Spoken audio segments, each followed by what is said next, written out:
कोई भी काम मेहनत के बगैर मुमकिन नहीं, और मेहनत में अजमत है, लेकिन ऐसी मेहनत जो सही राह में की जाए।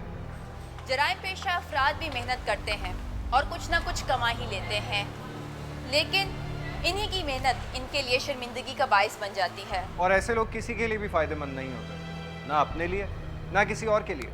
आज खोजी ने लगाई है एक ऐसी खोज जिसमें खूनी रिश्तों का तकद्दुस तो पामाल हुआ ही है, लेकिन साथ में दौलत कमाने के लिए की गई मेहनत भी रायगा गई।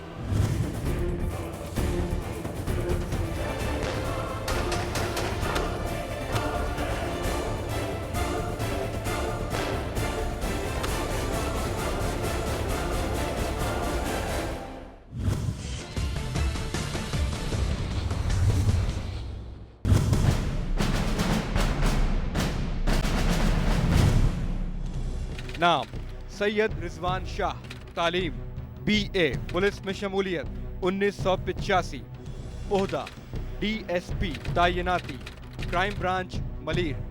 आमतौर से हम मोहब्बत के रिश्ते को जिनसी जज्बात का इजहार समझते हैं या फिर खूनी रिश्तों से फितरी लगाओ, लेकिन हकीकत यह है कि मोहब्बत एक अहम एहसास और एक अहम जज्बा है, क्योंकि इन रिश्तों में खुलूस और दिली ताल्लुक़ होता है जो समाजी रिश्तों में बहुत कम दिखाई देता है। 2009 की बात है, मैं SIC स्पेशल इन्वेस्टिगेशन ईस्ट 2 में जॉब करता था। तो इसी दौरान में एक केस आया मेरे पास, हाई प्रोफाइल केस था।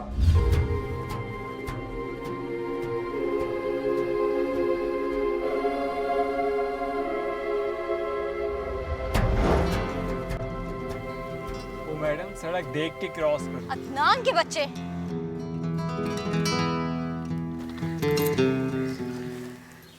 तुमने तो मेरी जान ही निकाल दी। आज तुम्हें तंग करने को दिल कर रहा था। और अगर मुझे चोट लग जाती तो? क्या पागल समझा हुआ है? क्या मैं ऐसा कर सकता हूँ? कसम से तुम्हारी हालत देख के ना मेरी तो हंसी नहीं रुक रही। मैं तुम्हें जान से मार दूंगी। अच्छा एक काम करते हैं, किसी अच्छे से रेस्टोरेंट में चलते हैं और चाइनीज खाते हैं, क्या ख्याल? अब मान भी जाओ, इधर देखो ज़ारा। अरे मान भी जाओ ज़ारा, देखो मैंने कान पकड़ लिए, मेरे बाप की तौबा, अब तो मान जाओ। ओए खबरदार अगर मेरे चच्चा को कुछ कहा। ओह सॉरी सॉरी, मैं तो भूल ही गया था, वो तुम्हारे ससुर भी हैं। अब चलें क्या? तुम नहीं सुधर सकते।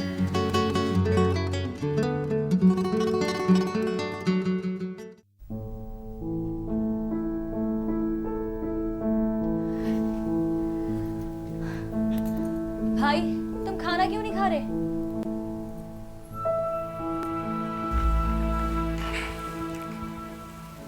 भूख नहीं है मुझे यार। क्या हुआ भाई, आजकल इतने चुप चुप क्यों हो तुम? यार मुझे बाहर जाना है, पासपोर्ट बनवाना है, टिकट करना है, बिल्कुल भी पैसा नहीं है मेरे पास। बहुत परेशान हूँ मैं यार। क्या तुम बाहर जा रहे हो? क्या करोगे बाहर जाके? काम करूँगा और क्या करूँगा। अब्बा से बात की? अब्बा से बात थी, ज़रूरत नहीं है मुझे उनसे बात करने की, वो उल्टा डांटेंगे। उन्हें अपने बच्चों से बिल्कुल भी प्यार नहीं। देखो भाई, इसमें कुछ गलतियां तुम्हारी भी हैं। तुमने दुनिया में ऐसा कोई काम नहीं किया जिससे अब्बा की बदनामी ना हुई हो। बस बस ज़्यादा तकरीरें ना झाड़ो, कर लूँगा कुछ ना कुछ बंदोबस्त अपना मैं। भाई मैं जो कहती हूँ हमेशा तुम्हारे भले के लिए कहती हूँ, और अगर तुमने जाना ही है तो चचा जान से बात करो, हो सकता है वो तुम्हारी कुछ मदद कर दें। उन्होंने आज तक बुखार नहीं दिया अपने किसी को, और तुम पैसों की बात कर रही हो। ट्राई करने में क्या हर्ज है? जब कमाने लगो तो लौटा देना। मुश्किल है यार, कुछ और सोचता हूँ। बहरहाल जो भी फैसला करना सोच समझ कर करना। और एक बात भाई, अब भी वक्त है, बदलो खुद को।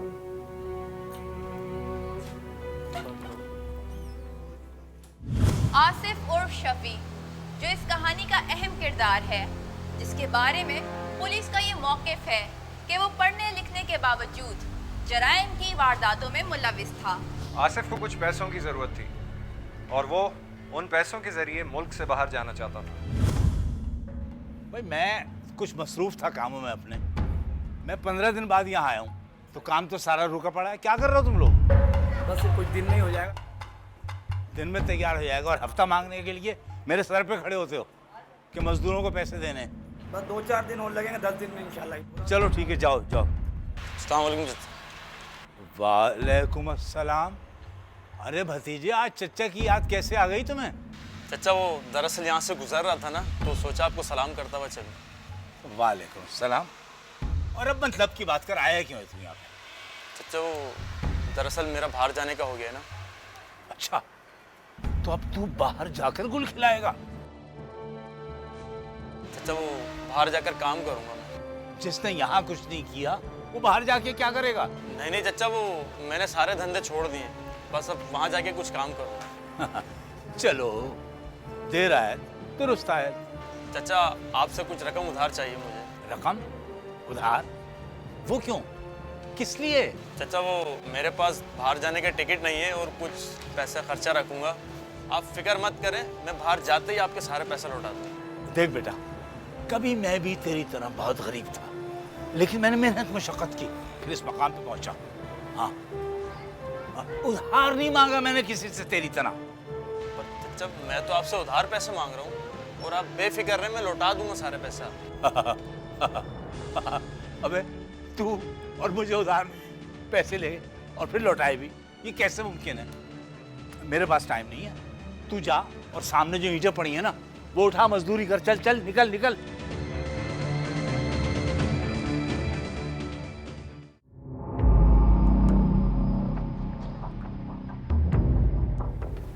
चल यार, क्या बात, तेरा मुंह क्यों लटका? क्या बताऊँ यार, परेशान हूँ थोड़ा यार। फिर भी कुछ तो पता चले साहब, इतने उदास क्यों है? यार चचा के पास गया था पैसे उधार लेने, कम वक्त दौलत पर सांप बनकर बैठा हुआ है। क्यों, तुझे क्या जरूरत आ पड़ी? यार बाहर जाना है मुझे, बाहर जाने के लिए कुछ ना कुछ पैसे तो होने चाहिए ना। अबे ये कोई मसला है? चल बैंक डकैती मारते हैं, तेरा मसला भी हल हो जाएगा और कुछ दिन अपने भी सुकून से गुजार लेंगे। अरे नहीं भाई, कुछ और सोच, खुदा ना खास्ता फंस गए तो। अबे शराफत का ज़माना नहीं है, ऐसा करेगा ना तो मर जाएगा। सही कह रहा है यार तू, वाकई में शरीफ आदमी की कोई ज़िंदगी नहीं है यहाँ पर। मैं तो कहता हूँ वापस आ जा, फिर से वही काम धंधा अपना शुरू करते हैं।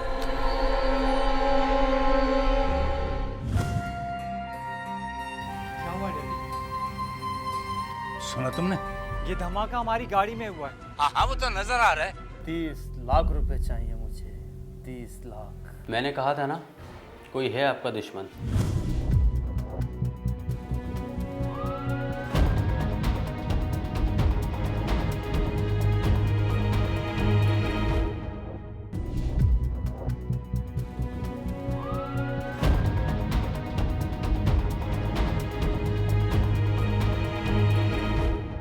तो मैडम सड़क देख के क्रॉस करो। अदनान के बच्चे, अच्छा, तो अब तू बाहर जाकर गुल खिलाएगा? अबे शराफत का ज़माना नहीं है, ऐसा करेगा ना तो मर जाएगा। वाकई में शरीफ आदमी की कोई ज़िंदगी नहीं है यहाँ पर। इस कहानी का दूसरा अहम किरदार है शमीम, जो आसिफ का चचा था। आसिफ अपने चचा से मायूस होने के बाद दोबारा अपने रास्ते पर वापस आ गया। जबकि उसके चाचा इस वाक्य के बाद रोजमर्रा के कामों में मसरूफ हो गए कि एक दिन उनके साथ एक अजीब वाकया रूनुमा हुआ।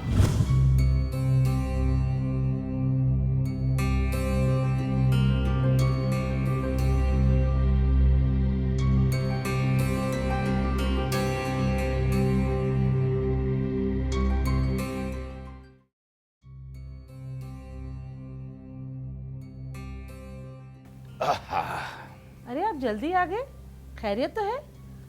हाँ बेगम, आज रात एक पार्टी में जाना है, सोचा कुछ पहले जाके रेस्ट कर लूं। मैं आपके लिए चाय बनाती हूँ। नहीं नहीं बेगम, बैठें, आप बैठें। मैं चाय नहीं पीऊंगा भाई। आपने पक्का सोच लिया ना? किस बारे में? अदनान की शादी के बारे में और किस बारे में? हाँ भाई, ज़ारा तो बहुत अच्छी लड़की है। लेकिन आप अपना और उनका स्टैंडर्ड तो देखें, कहीं भी उनका और हमारा स्टेटस नहीं मिलता। अरे भाई, खून तो मिलता है ना। वैसे भी मैंने भाईजान से वादा किया था कि ज़ारा की शादी अदनान से होगी। आपने उनके घर का माहौल देखा है? मैं तो अपने अदनान की शादी नहीं करूंगी उस घर में। मैंने आज तक तुम्हारे किसी मामले में दखल नहीं दिया और मैं नहीं चाहता कि तुम इस मामले में दखल अंदाजी करो। ज़ारा की शादी होगी तो हमारे अदनान से ही होगी।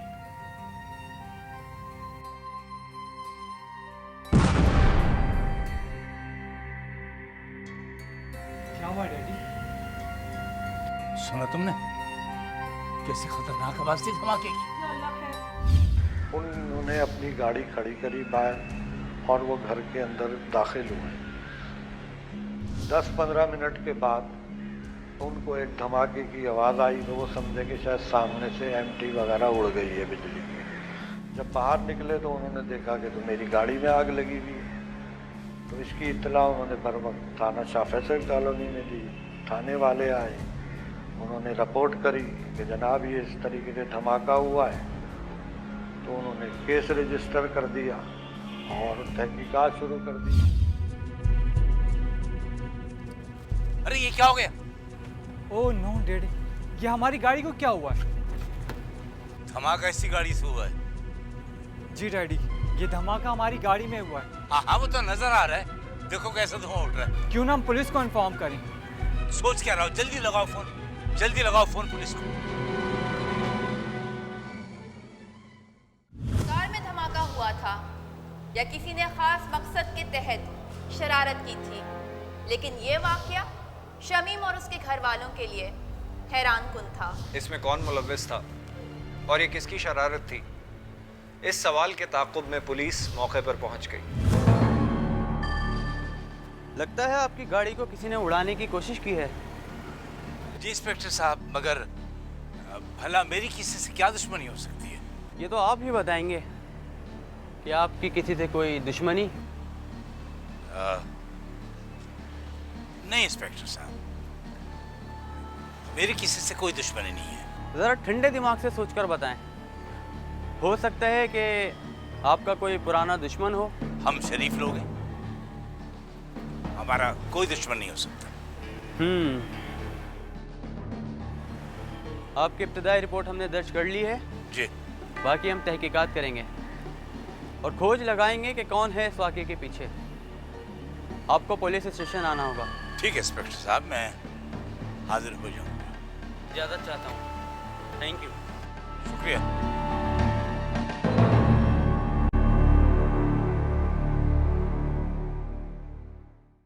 उनके पास टेलीफोन आया, हमें 30 लाख रुपया दो वरना अब तुम्हारे बच्चों को भी मार देंगे।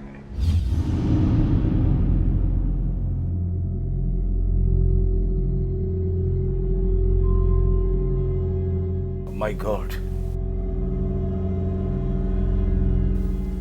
पता नहीं क्या हो रहा है सब कुछ।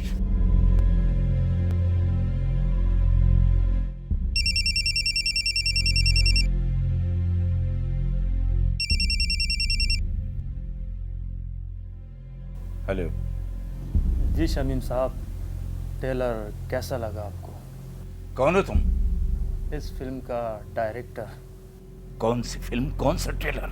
उसी फिल्म का डायरेक्टर जो सीन आपने देखा है। देखो, मेरी तुम्हारी कोई दुश्मनी नहीं है। तुम जो कोई भी हो सामने आके बात करो। इतनी जल्दी भी क्या है शमीम साहब? तुम मुझे डरा रहे हो? अरे अरे, मैं तुम्हें क्यों डराऊंगा शमीम साहब?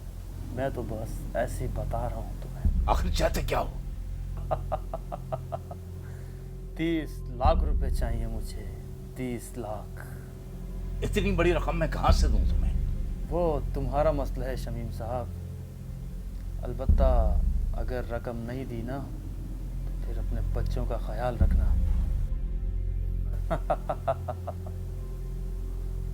Hello hello hello hello.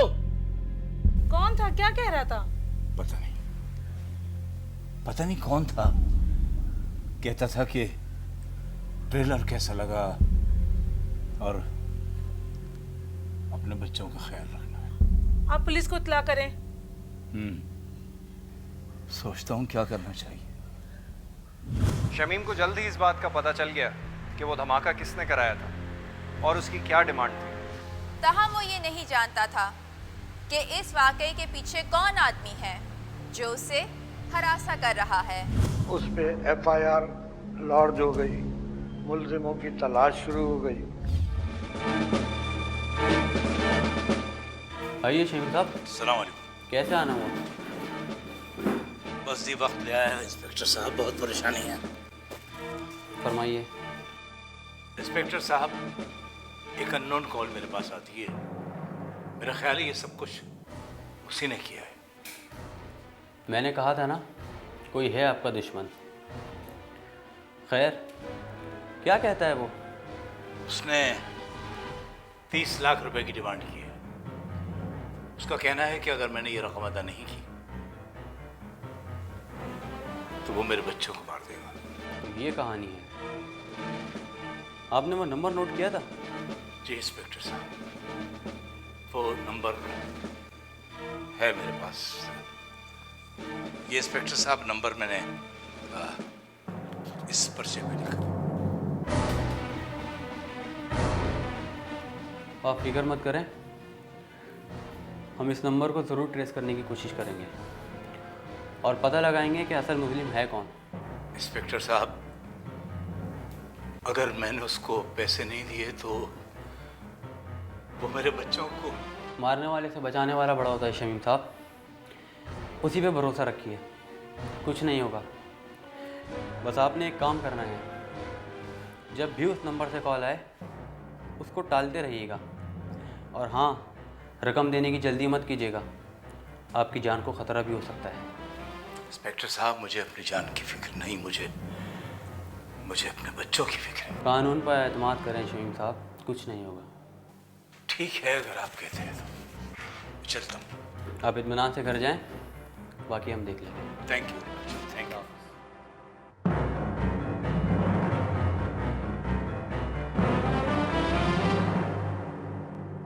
हमारे ख्याल में ये सब कौन करवा सकता है? यही तो पता नहीं चल रहा कि आखिर कौन दुश्मन है हमारा। लगता है तेरे बच्चों के साथ साथ तेरी सुपारी भी लेनी पड़ेगी। कब चाहिए तुम्हें पैसे? वो जो कोई भी है, लगता है वो आपके करीबी है। मेरा तो दूर दूर तक कोई दुश्मन नहीं है। उसका क्या सबूत है कि तुम अकेले आए हो? मैंने कहा है ना, कोई नहीं है मेरे साथ।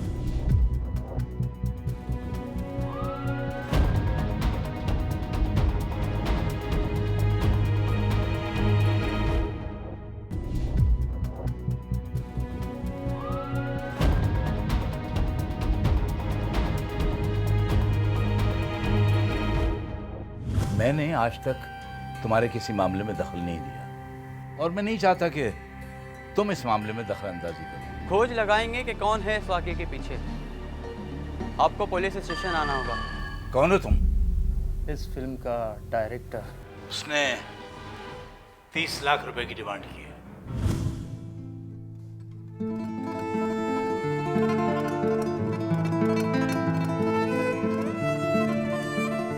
अदनान, ये तो बहुत तशवीशनाक बात है। तुम्हारे ख्याल में ये सब कौन करवा सकता है? यही तो पता नहीं चल रहा कि आखिर कौन दुश्मन है हमारा। तुम कहो तो आसिफ से बात करूं? नहीं नहीं, आसिफ से बात मत करना। डैडी को पता चला तो बहुत नाराज़ हो जाएंगे। मुझे बहुत डर लग रहा है। तुम एक काम करो, कहीं बाहर चले जाओ। नहीं नहीं, अल्लाह पर भरोसा रखो, सब ठीक होगा इंशाअल्लाह। बस तुम घर से बाहर नहीं निकलोगे और कुछ दिन हम मिलेंगे भी नहीं। अरे मेरी जान, अगर हम इन जराए पेशा लोगों से डरने लग गए तो हमारा तो जीना मुश्किल हो जाएगा। बस तुम फिक्र मत करो। मैं नहीं चाहती कि मेरी वजह से कोई मुसीबत नाज़िल हो। ओके बाबा, जो हुक्म सरकार। आप खुश? अदनान, तुम क्या जानो कि मैं तुम्हें कितना चाहती हूँ। मैं भी तुमसे बहुत प्यार करता हूँ और तुम्हारे बगैर जीने का तसव्वुर भी नहीं कर सकता। क्या वाकई बहुत प्यार करते हो? बहुत ज़्यादा। किसी भी इंसान के लिए वो लम्हा तकलीफ का बायस होता है जिसमें दुख, परेशानी और मुसीबत तो हो, लेकिन उसके पीछे चलने वाले मुहर्रिकात का उसे कतई इल्म ना हो। नामालूम कॉलर शमीम को मुख्तलिफ नंबर से कॉल करके पैसे ना देने पर धमकियां दिया करता था। इसी कश्मकश में परेशानी बढ़ती रही और दिन गुजरते गए। हेलो, आप कौन? शमीम साहब, दूसरा टेलर देखना चाहते हैं आप? खुदा के लिए मेरे पीछे क्यों पड़ गए? रकम का क्या हुआ? देखें, मुझे कुछ दिन की मोहलत दें, मैं पैसों का इंतजाम करता हूँ। लगता है तेरे बच्चों के साथ साथ तेरी सुपारी भी लेनी पड़ेगी। भाई ऐसा मत कहो। कब चाहिए तुम्हें पैसे?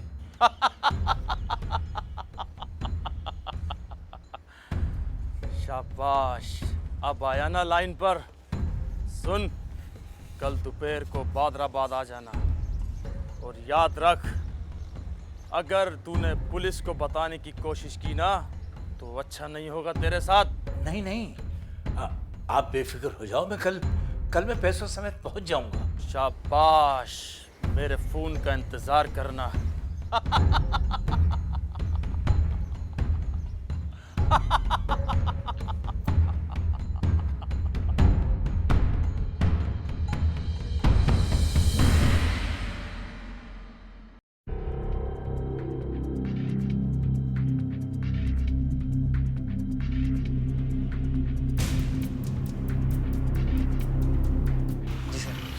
अस्सलाम।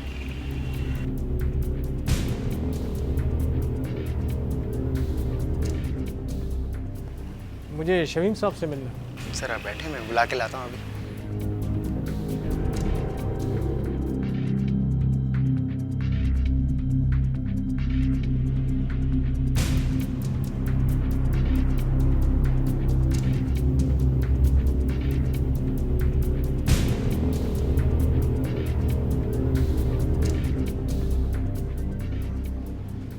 माफ कीजिएगा, मैंने पहचाना नहीं आप लोगों को।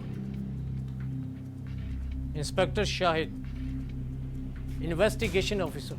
ओह, प्लीज तशरीफ रखिए। Thank you.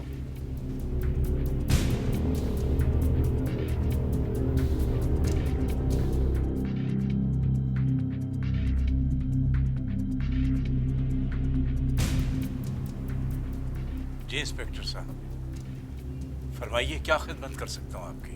हमारी इन्वेस्टिगेशन सेल आपका केस आया और इसी सिलसिले में आपसे 2-3 सवालात कर। जी। आपने शकील साहब को जो 2 नंबर दिए थे वो दोनों ही रजिस्टर्ड नहीं है। ओह, आई सी।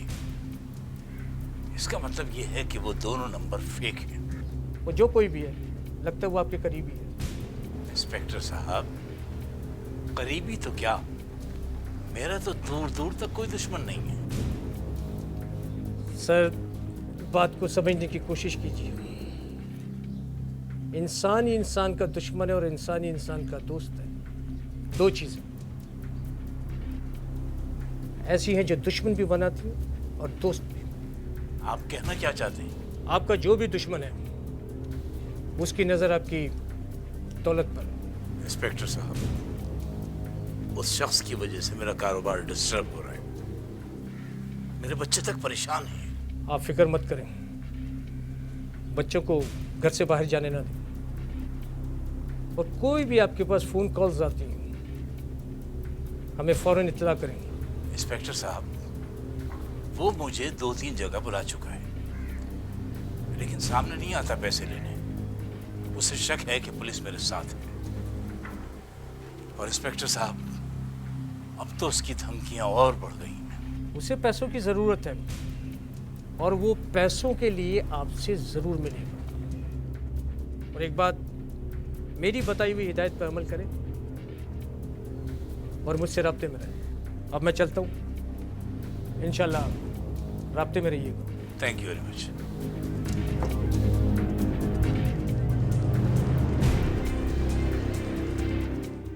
शमीम ने इंस्पेक्टर शाहिद की हिदायत पर अमल किया और हर उस जगह पहुंचा जहां पर वो नामालूम शख्स उसे बुला रहा था, लेकिन वो शख्स पैसे लेने कहीं भी नहीं आया। पुलिस भी शमीम के ताक़ुब में थी, लेकिन उन्हें भी नाकामी का सामना करना पड़ा। आखिरकार पुलिस भी ये जानना चाहती थी कि ये नामालूम कॉलर है कौन। मुंबई मुकदमा जो है शमीम अहमद साहब, उनको बुलाया, उनसे मालूमात करी, रिकॉर्ड मालूम किए CPLC में, और जैसे ही उनकी आपस में टेलीफोनिक बात होती है तो वो रिकॉर्ड हो रहा था कि वो कभी वो शख्स शाह फैसल कॉलोनी में ही बुलाता था पैसों के लिए, कभी वो गुलशन इकबाल में, कभी डिस्को बेकरी के ऊपर, फिर शेरशाह में, मुख्तलिफ जगहों में वो उनको कभी 10 लाख, कभी 20 लाख, कभी 30 लाख।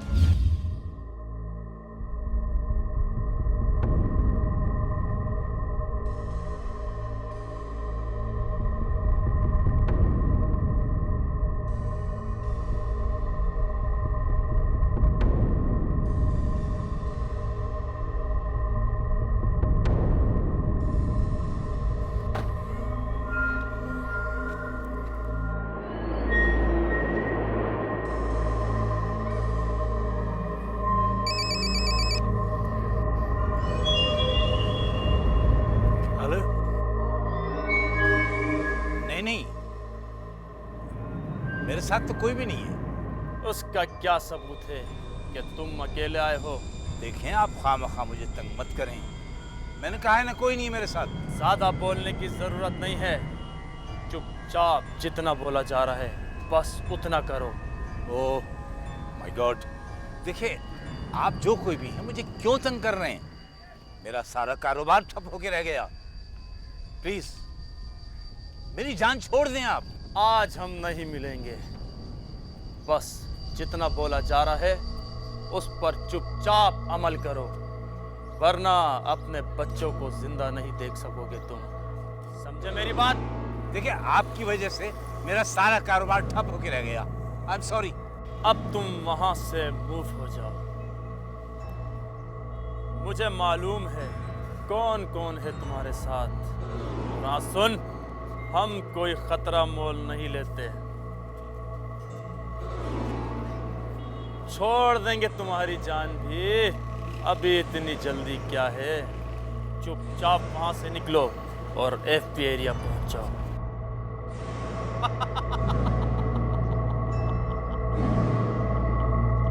Hello hello hello.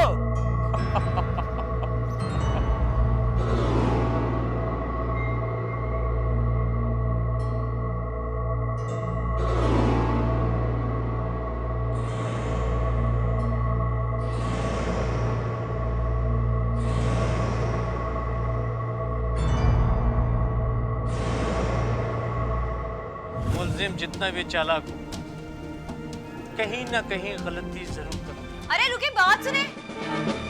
वो बदबख्त एक बार मेरे सामने आ जाए, मैं उसकी जिंदगी चिरन कर दूंगा। वो मुल्जिमान आपके लिए मुश्किलात खड़ी कर सकते। मुझे माफ कर दे इंस्पेक्टर साहब। तुझे यहाँ माफ करने के लिए लाया हूँ।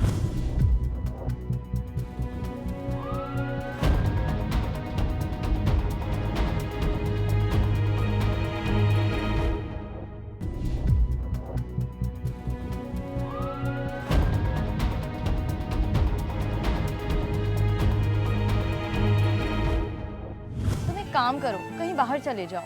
नहीं नहीं, अल्लाह पर भरोसा रखो, सब ठीक होगा इंशाअल्लाह। देखें, मुझे कुछ दिन की मोहलत दें, मैं पैसों का इंतजाम करता हूँ। आपका जो भी दुश्मन है उसकी नजर आपकी दौलत पर। आप जो कोई भी है मुझे क्यों तंग कर रहे हैं? ज़्यादा बोलने की जरूरत नहीं है। पुलिस के लिए ये केस एक चैलेंज बन गया था कि वो कौन शख्स था जो नामालूम नंबरों से शमीम को फ़ोन करता रहता था। कहते हैं कि मुजरिम जितनी भी होशियारी क्यों न दिखाए, वो कोई ना कोई ऐसी गलती कर ही बैठता है जिससे कानून को उसका सुराग मिल ही जाता है।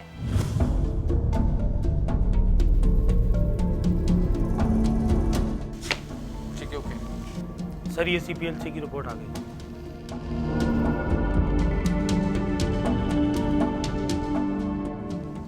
इसमें जो भी नंबर है वो सब के सब फेक है।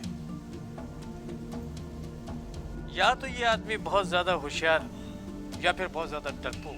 सर, इस तरह तो ये मुल्जिम पकड़ा नहीं जाएगा। मुल्जिम जितना भी चालाक हो, कहीं ना कहीं गलती जरूर करता है। सर, लगता है मुल्जिम बहुत ज्यादा शातिर दिमाग है। शतरंज खेलना हर एक की बस की बात नहीं है। सामने वाला जितनी भी चालें चले, बादशाह को सिर्फ एक शय मिलनी चाहिए, सर मैं समझा नहीं आपकी बात। तुम नहीं समझो। तुम एक काम करो, ये फाइल लाशारी साहब को दे दो। Yes sir. ओके।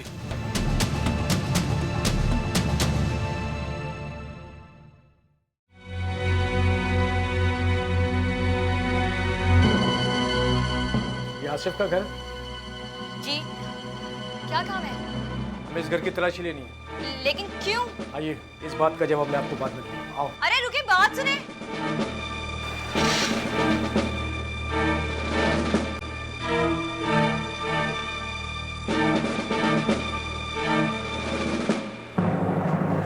सर लगता है भाग गया।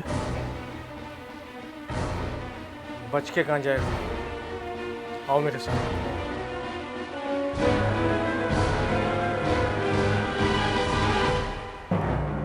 रुकिए, बात सुने। आप लोग क्यों आए थे यहाँ?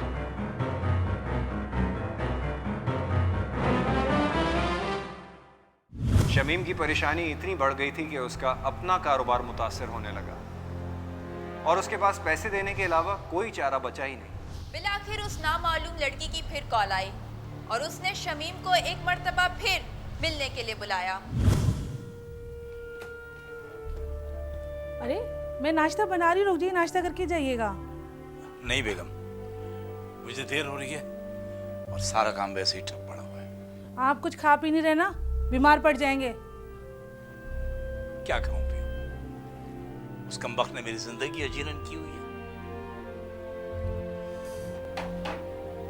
मैं तो कहती हूँ खुदा गारत करे उनको जो हमारे पीछे पड़े हैं। वो बदबख्त एक बार मेरे सामने आ जाए तो मैं उसकी जिंदगी अजीरन कर दूंगा। आपको कुछ करने की जरूरत नहीं है, पुलिस जो कर रही है वो करने दीजिए। पुलिस? अरे बेगम, पुलिस ने आज तक किसी मुल्जिम का सुराग लगाया है जो इस बार मुल्जिम गिरफ्तार कर लेगी? मैंने तो पुलिस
आज फिर दोपहर 2 बजे बुलाया।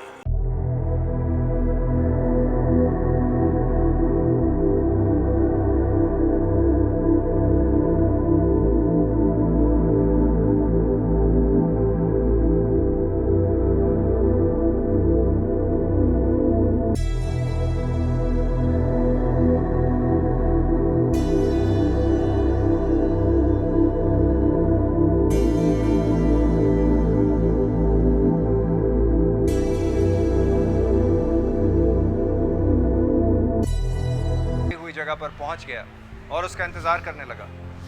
इंस्पेक्टर शाहिद अपनी टीम के हमरा वहां पहुंच गए, लेकिन इस बार उसने अपनी हिकमत अमली तब्दील कर ली। जिस दिन उसने टेलीफोन किया है, पहले दिन से कर रहा था और आखिरी दिन तक जिस दिन उसने फ़ोन किया है कि जी अब आप मलीर में आ जाएं, यहाँ सुनसान जगह है, यहाँ पे आपको गाड़ी का दाखिल करने का रास्ता भी बताया कि इधर से आना, मगर पुलिस ने अपनी हिकमत अमली करी अपना, क्योंकि उनको मुल्ज़िमान को भी पकड़ना है, मगर वो जब पहुँचे तो वो थे नहीं। जैसे हम लोगों ने जगह तब्दील करी तो देखा कि कोने के ऊपर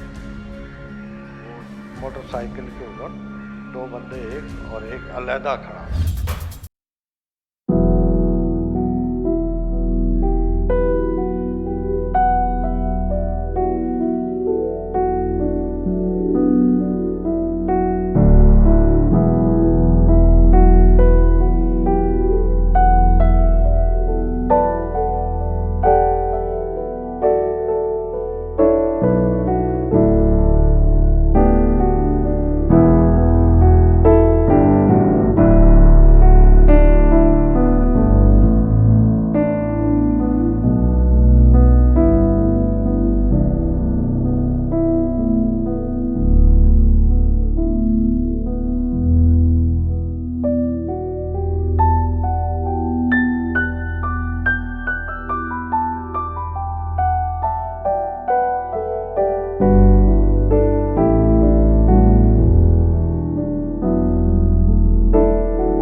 जब उनको सामने पेश किया ना तो उन्होंने बताया ये तो मेरा भतीजा है।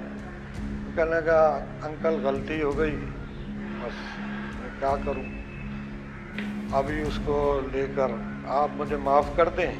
हम उसको गिरफ्तार किया, अदालत के अंदर लेके गए। वहाँ से वो चालान जो है एंटी टेररिस्ट कोर्ट के जज हैं हुसैन शाह बुखारी साहब 3, तो वहाँ पे वो केस चला। मुलजिम को जुर्म साबित होने के ऊपर उसको 50 साल की सज़ा और 50,000 रुपये जुर्माना उन्होंने मुकर्रर किया उसको। मुलजिम जो है अभी तक जेल में है।